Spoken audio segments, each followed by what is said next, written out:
Open the podcast bay door as hell.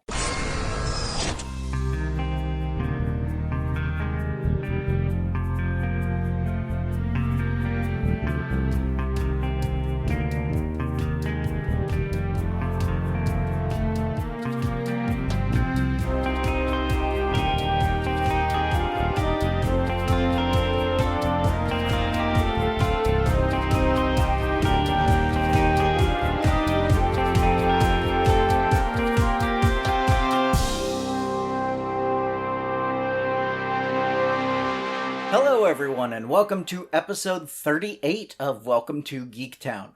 I'm your host, Kurt Onstead. I've been a proud geek all my life, being into role-playing games, board games, sci-fi, fantasy, and especially superheroes and comics. And I want to help others join me in those pursuits. But I've found that sometimes people can get overwhelmed or feel left out because they don't already have what some consider the requisite knowledge to be considered a fan. And that's where Welcome to Geektown comes in. Here, you can ask your questions without feeling like a gatekeeper is calling you out for not yet being fully versed in every aspect of your new interest. It's time for the August shout-out to my Patreon patrons. Currently, that is Josh Bald, Utuk Zul, and newest edition, Matthew Saint. Matthew posted to the page to ask if I would do a breakdown of the Sony Disney goings-on. Unfortunately, right now, a lot of it is still conjecture and guesswork, and it seems that talks might still be ongoing. Once it has been completely settled, I'd be happy to go over it, but I'd rather report on the facts than simply add my opinion. Remember, if you want to become a patron as well, just $1 per month helps keep the show running. Web hosting isn't free, you know. And as a thank you, you'll get access to full scripts, bloopers, and the monthly shoutout. Visit patreon.com/welcome to Geektown to join in. Speaking of joining in, today's question is about one of the characters that was announced as joining the MCU in Disney Plus's slate of shows coming out in the next couple of years. Specifically, Michelle K. writes, quote, "I just found out She-Hulk is an actual character in the Marvel Universe. This is the first I've heard of her. What is her origin? What are the best storylines? I was a huge Incredible Hulk TV show fan as a kid, and often wished there was a female version so I could play it." Well, Michelle, I do mention She-Hulk back in episode 8, where I talk about comic book characters who break the fourth wall. But we'll go into a lot more detail here on how She-Hulk got her start and the ups and downs of her long, storied career. She-Hulk's first appearance was in Savage She-Hulk #1 in February 1980, written by Stan Lee with art by John Buscema. Thus, these two have co-creator credit. At the time the book was released, CBS was airing the Incredible Hulk television show, and the executives at Marvel were afraid that the showrunners would introduce a female version of the Hulk on TV, like the Bionic Woman had been introduced after the success of the $6 Million Man, and wanted to make sure that the rights to such a character belonged to Marvel. And her origins sound like something that could be straight out of an episode of the show. Jennifer Walters is the daughter of LA County Sheriff William Morris Walters, who had run afoul of local mobsters. Jennifer, who works as an attorney in Los Angeles, is shot and critically wounded by said mobsters. But, fortunately for her, her cousin on her mom's side, Bruce Banner, is visiting her. Knowing that they have the same blood type, and with time being of the essence, Bruce transfuses his blood into Jen to keep her alive. As I'm sure you all know, Bruce Banner is better known as the Hulk, and so his blood has a similar effect on Jennifer. When mobsters show up at the hospital to finish the job, Jen hulks out and easily takes them out. She-Hulk eventually takes down the crime boss that ordered the hit. All of the issues of Savage She-Hulk, after the first, were written by David Anthony Kraft and drawn by Mike Vosberg. Similar to her cousin, Jen's transformations are originally triggered by anger. And as you would expect with a title like Savage She-Hulk, she was portrayed as a monosyllabic creature of rage. However, within a year, Jen is able to control her transformations and retains her intelligence while in her She-Hulk form. With her immense strength and Amazonian good looks, albeit green, Jen decides to stay as She-Hulk basically all the time, although she can still change at will when she wants or needs to. This is the status quo when Savage She-Hulk ends at issue number 25. After her first solo run, She-Hulk joins the Avengers for a little while, then replaced The Thing in the Fantastic Four when he decided to stay on Battleworld at the end of the 1985 Secret Wars miniseries. Most of her tenure in the Fantastic Four, as well as some of her Avengers appearances, were written and drawn by John Byrne, who has become the creator who had the greatest impact on the portrayal of Jennifer Walters and her Emerald alter ego, as you'll see right after this.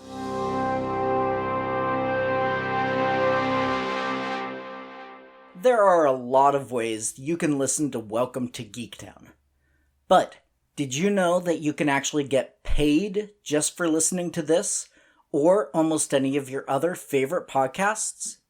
I recently found out about this free app called Podcoin, and it literally pays you to listen to podcasts. Here's how it works. You listen to podcasts, and you earn Podcoin while you listen.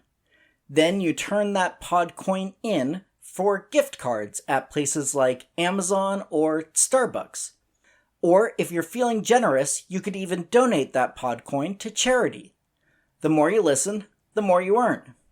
Just download the app right now on iPhone or Android and use the sign-up code GEEKTOWN, and you'll get 300 bonus Podcoin just for signing up. Keep listening, and eventually you'll earn enough Podcoin to get a cappuccino at Starbucks or an Amazon gift card worth a few bucks. So go ahead and go listen to this podcast on Podcoin and sign up with the code GEEKTOWN. Thanks. And now, back to the show.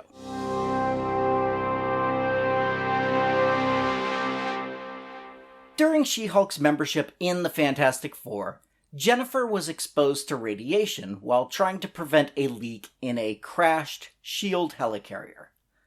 This exposure apparently led Jen to become stuck as She-Hulk permanently for some time, although this didn't bother her as that was her preferred form anyways.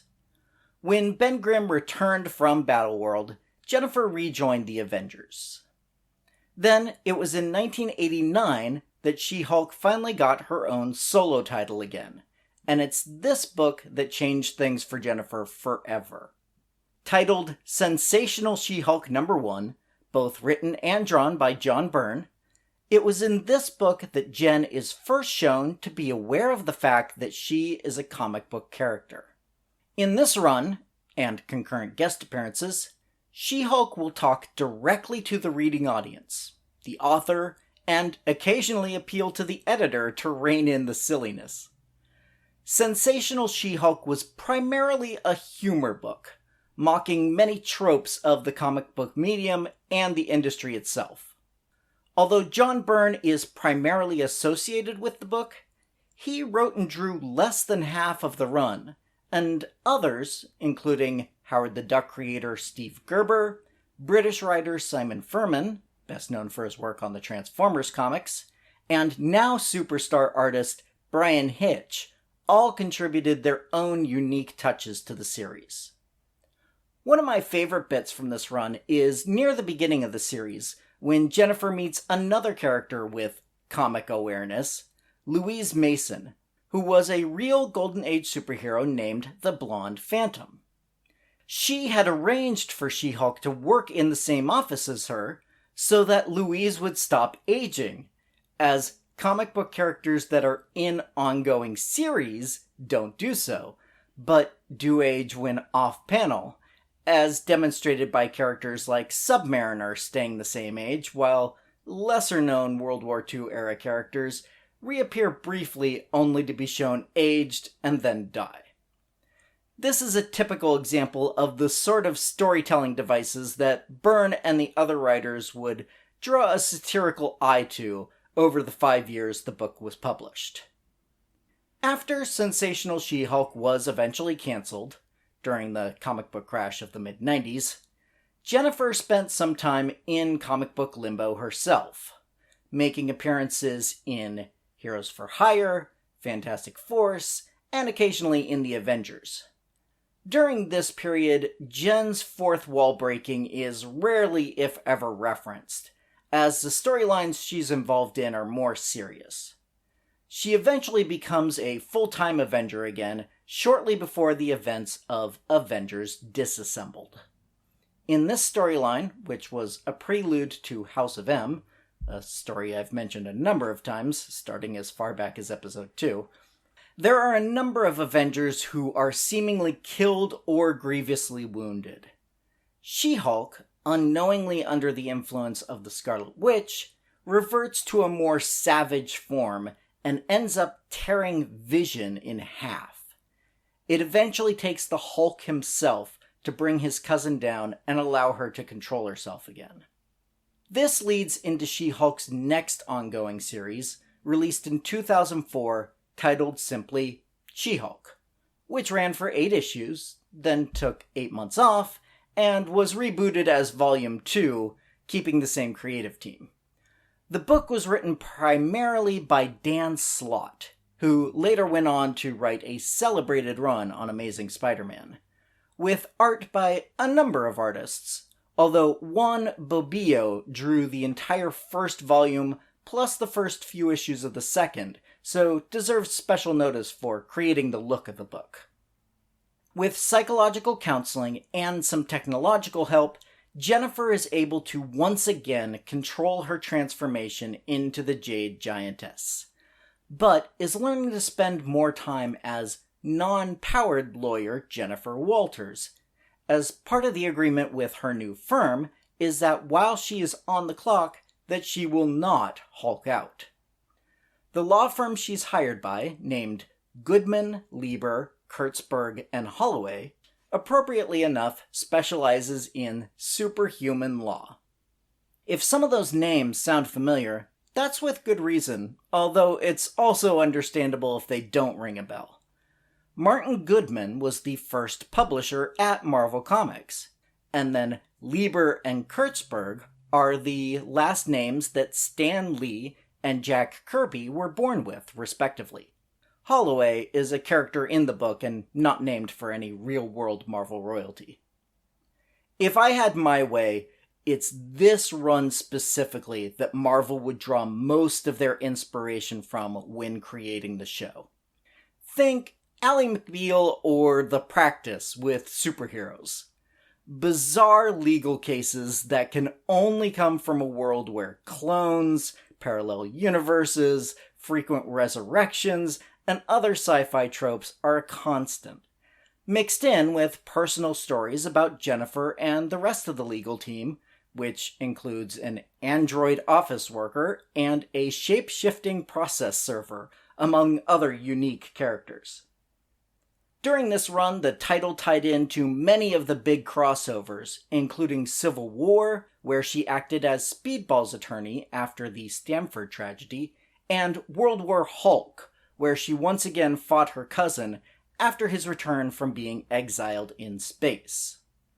Another important event that takes place around this time is Tony Stark using some tech to remove Jen's powers permanently without her permission.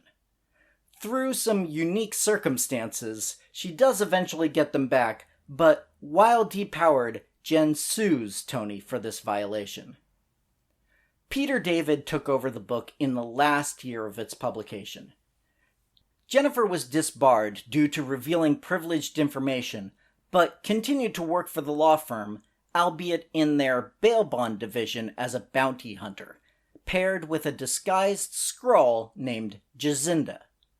The two travel across the country in a motorhome as Jen comes to grips with her anger at Tony Stark for what he did to her. During this time and afterwards, She-Hulk is also used as a supporting cast member in the Hulk book. Unfortunately, the two writers did not coordinate, and some contradictions arose between the two. The Hulk was the more popular one at the time, which may have been part of the reason She-Hulk did get cancelled. Jen once again spent some time in comic book limbo, and another character took on the She-Hulk moniker for a while. Her name is Lyra, and her backstory is complicated, but to make a long story short, she's the daughter of the Hulk and a woman from an alternate future named Thundra, who was raised in that alternate future where women have taken over. Her tenure as She-Hulk did not last long, and has since been exiled to Weird World, a little-used alternate Earth. Jennifer shows back up in Civil War II, where she's grievously wounded by Thanos at the beginning of the story. She spends much of the miniseries in a coma, and when she does eventually wake, her powers have changed once again.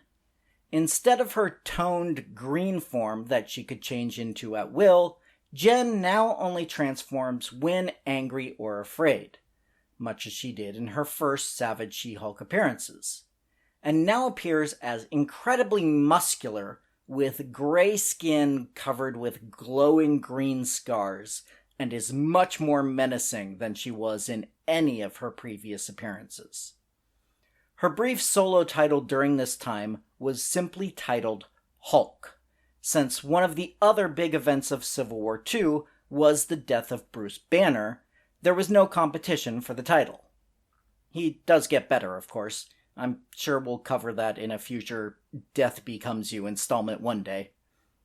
Running for 11 issues, written by Mariko Tamaki, this book had more of a horror vibe compared to the more lighthearted adventures she had been on during most of her solo stories. That finally brings us up to the present day. Jen is once again spending most of her time as She-Hulk, and is back in the Avengers. However, her personality is much closer to the traditional Hulk, as she tends to be fairly monosyllabic and speak in the third person. Much of her time on the Avengers during this current run, She-Hulk has been in a relationship with Thor, Odin's son, not Jane Foster. Although Thor's status quo has just changed with the end of the War of the Realms storyline, so we'll have to see if that continues to be the case going forward.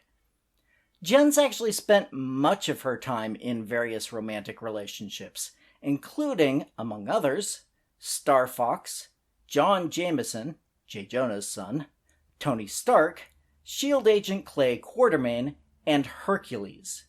She was even shown to have slept with the X-Men villain Juggernaut in an issue of the X-Men, but Dan Slott retconned that to be the Jennifer of an alternate world. Unfortunately, due to this focus on her love life, I'm betting many of the issues chronicling Jennifer's story would not pass the Bechdel test.